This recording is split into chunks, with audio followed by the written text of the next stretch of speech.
C'est un challenge pour tout le monde, aussi bien les étudiants que les enseignants, mais c'est un challenge très intéressant.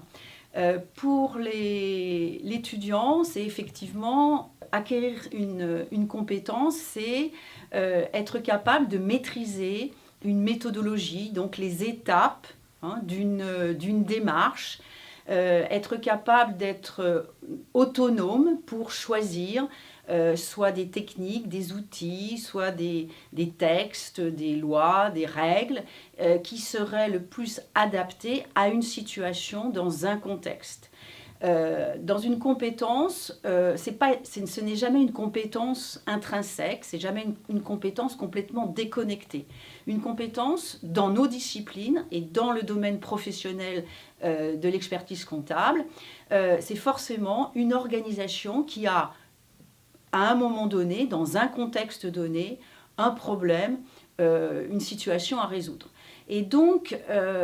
c'est toujours mobiliser un certain nombre d'étapes de cette méthodologie dans un contexte spécifique. Donc, ça veut dire que acquérir des compétences, c'est comprendre le contexte, les caractéristiques de la situation, de l'organisation, puis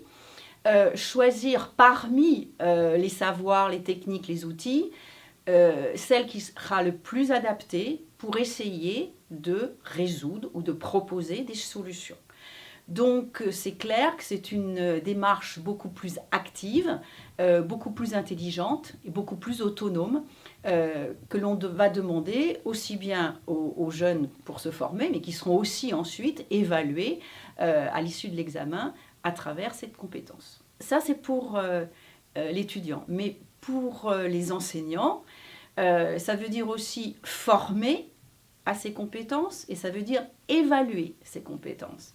Donc former à ces compétences, cela nécessite donc de proposer non seulement des définitions, non seulement des savoirs techniques, des savoirs statiques, mais aussi de faire réfléchir, de poser des regards critiques sur toutes les démarches, les règles, les outils qui sont utilisés dans nos disciplines. Donc, c'est là encore d'être capable de transmettre non pas une solution, non pas un standard, mais de réfléchir à plusieurs pistes, à plusieurs, disons, analyses possible et surtout à savoir prendre du recul, à savoir réfléchir par soi-même. Donc le calcul est nécessaire, le savoir est nécessaire, mais il n'est absolument pas suffisant. En ce qui concerne l'évaluation, évaluer les compétences, eh bien là, ça veut dire que les questions qui seront posées ne seront plus des petites questions très segmentées sur des points de détail, mais là encore, les questions d'évaluation reprendront les compétences exprimées dans les référentiels et donc l'évaluation sera la capacité du candidat à explorer et à exploiter seul toutes les étapes de la démarche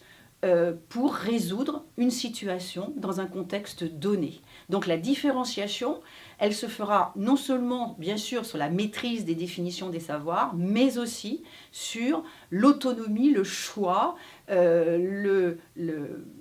largesse en fait de l'analyse qui sera faite par le candidat.